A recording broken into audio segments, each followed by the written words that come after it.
Welcome back to వజ్ ద విలాక్స్. నేను మీ సుష్మా. ఎలా ఉన్నారు అందరూ? ఈరోజైతే బ్రెడ్ హల్వా, డబుల్ కా మీఠా ఎలా అయినా పిలుస్తారు, చాలా బాగుంటుందండి. స్వీట్ క్రేవింగ్స్ వచ్చినప్పుడు నాకు ఫస్ట్ తినాలనిపిస్తుంది ఇలాంటివే, గులాబ్ జాము, బ్రెడ్ హల్వా లాంటివి. సో దానికోసం నేను 10 బ్రెడ్ స్లైసెస్ అయితే తీసుకున్నాను. సో దాంతోపాటు నెయ్యి తీసుకున్నాను, ఇది ఫ్రిడ్జ్లో పెట్టింది కరిగించాలి. డ్రై ఫ్రూట్స్ నా దగ్గర ఉన్న ఆప్షన్స్, పాలకు బదులు కోవా తీసుకున్నాను, మీ ఇష్టం అనమాట. పాలు, కోవా ఏదైనా ఒకటే, ఇంకా షుగరు, దానికి ఎలక్కాయల పొడి, అంతే. ఇవే అండి, సరిపోతాయి. సో బ్రెడ్ని అయితే ఇట్లాగా చిన్న చిన్న పీసెస్గా, సైడ్స్ ఉన్న బ్లాక్ కలర్ ఉంటుంది కదా, అదంతా కట్ చేసుకొని ఇట్లా పీసెస్గా చేసుకొని డ్రై ఫ్రూట్స్ని కూడా అన్నిటిని చిన్నగా కట్ చేసుకొని పక్కన పెట్టుకున్నాను. ఒక పాన్ పెట్టేసుకొని, సో పాన్లో అయితే నెయ్యి హీట్ చేస్తున్నాను అనమాట. నెయ్యి కొంచెం హీట్ అయింది అన్న తర్వాత ఫస్ట్ కిస్మిస్ పక్కన పెట్టేసి మిగతా డ్రై ఫ్రూట్స్ అన్నీ వేసేసి, సో వీటన్నిటిని కొంచెం రెడ్డిష్గా వచ్చేంత వరకు ఫ్రై చేసేస్తున్నాను. సో ఒక్కొక్కటి 1 బై 1 వేస్తున్నాను అనమాట. సో ఇవి కూడా ఫ్రై అయిన తర్వాత కిస్మిస్ వేస్తాను. వీటితో కలిపి కిస్మిస్ వేస్తే కిస్మిస్ తొందరగా డ్రై అవుతుంది, అదే ఫ్రై అయిపోతుంది, సో నల్లగా అయిపోతుంది. అందుకనేసి అది సపరేట్గా వేసాను అనమాట.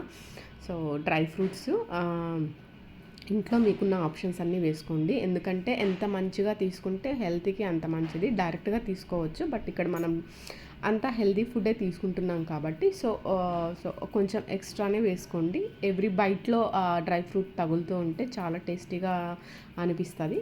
ఇట్స్ మై పర్సనల్ ఒపీనియన్ అండి, మీకు ఎలా కావాలంటే అలా కూడా వేసుకోండి, నో ప్రాబ్లం.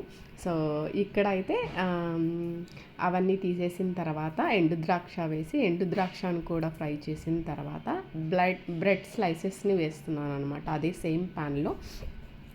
నేనైతే నెయ్యిలోనే వేయించుకుంటున్నానండి, మీకు కావాలంటే నూనెలో కూడా ఇవి ఫ్రై చేసుకోవచ్చు, రెడ్గా ఫ్రై చేసుకొని పక్కన పెట్టుకోవచ్చు. సో నేను నెయ్యిలోనే కొంచెం ఎక్కువ మరీ హెవీగా వేయకుండా కొంచెం లైట్గానే నెయ్యి వేసుకొని, సో ఇట్లా రెడ్గా అన్ని బ్రెడ్ స్లైసెస్ని అంతా ఇట్లా ఫ్రై చేసేసుకొని రెడ్డిష్గా పక్కన పెట్టేసుకున్నాను. పక్కన పెట్టుకున్న తర్వాత సేమ్ ప్యాన్లోనే 1 గ్లాస్ షుగర్కి 1 గ్లాస్ వాటర్, సో సేమ్ కొలత అండి, వేసేసి ఇక్కడ షుగర్ సిరప్ని అయితే చేస్తున్నాను. జస్ట్ తీగపాకం అంటారు, ఇట్లా పట్టుకుంటే తగులుతూ ఉంటుంది అనమాట. తీగపాకం వచ్చేంత వరకు వచ్చిన తర్వాత మనం ముందుగా ఫ్రై చేసుకున్న బ్రెడ్ స్లైసెస్ని అంతా వేసేసి ఒక 2 మినిట్స్ అలా కలిపెట్టేస్తే సరిపోతుందండి. ఈ వాటర్ అంతా డ్రై అయిపోతుంది. సో ఇట్లా వాటర్ అంతా డ్రై అయిన తర్వాత కోవా ఉంది కదా, మిల్క్ ఉంటే చల్లార్చిన మిల్క్ వేస్తారు. సో నాకు మిల్క్ కొంచెం ఎక్కువ ఇష్టం లేదు, సో అందుకని కోవా తెప్పించుకొని కోవానే వేసాను. కోవా వేసిన తర్వాత డ్రై ఫ్రూట్స్ కూడా వేసుకొని, ఏలక్కాయ పొడి వేసుకొని ఒకసారి తిప్పేసి 2 మినిట్స్ అలా మూత పెట్టేసి సిమ్లో ఉంచేసేయండి, అంతే. Tasty double ka meetha bread halwa ready అండి. చాలా టేస్టీగా ఉంటుంది అసలు. నాకు చాలా ఇష్టమైన స్వీట్ ఇది. ఎప్పుడైనా స్వీట్స్ చాలా తక్కువ తింటాను నేను. ఎప్పుడైనా కావాలి, స్వీట్ క్రేవింగ్స్ వచ్చాయి అన్నప్పుడైతే ఖచ్చితంగా చేసుకుంటాను. మీరు కూడా ఒకసారి ఇట్లా ట్రై చేసి ఎలా వచ్చిందో కమెంట్ చేయండి.